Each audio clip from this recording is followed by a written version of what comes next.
आमदार महेश लांडे आपल्या सोबत आहे. ऑपरेशन टायगर सक्रिय झाले. सचिन अहिर यांनी शिवसेनेमध्ये प्रवेश केले शिंदेच्या.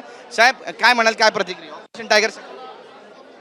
ऑपरेशन टायगर काय मला माहिती नाही, पण आज सचिन भाऊ अहिर यांचा फॉर्म उपसभापती म्हणून भरलेला आम्हाला आता कळतंय.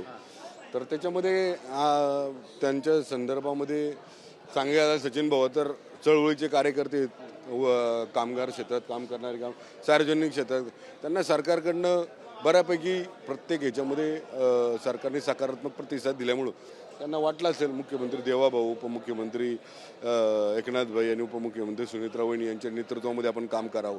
त्यामुळे एक चळवळीतला कार्यकर्ता, कामगार नेता येतोय आमच्यावर, त्याचा आम्हाला आनंदच राहणार. नक्कीच, पण एक मोठी संधी आहे सचिन भाऊ अहिर यांच्यासाठी सुद्धा असं म्हणा.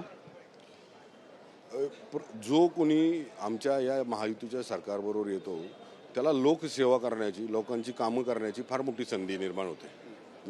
नक्कीच, पण फोडाफोडीचं राजकारण सुरू, अशी टीका विरोधक करतात. नाही म्हणता यायचं, असं कोणी फोडायला काय हे आहे का? ज्याच्या मनाला पडतं तो जातो. लोकशाही आपले त्यांना मोठा धक्का म्हणावा मग.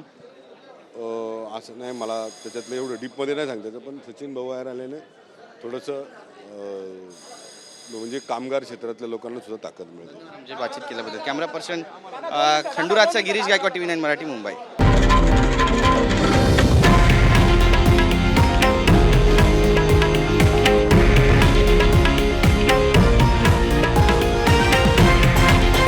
हे आहे देशातील नंबर 1 न्यूज नेटवर्क आणि आपण पाहत आहात TV9 मराठी, एकमेव.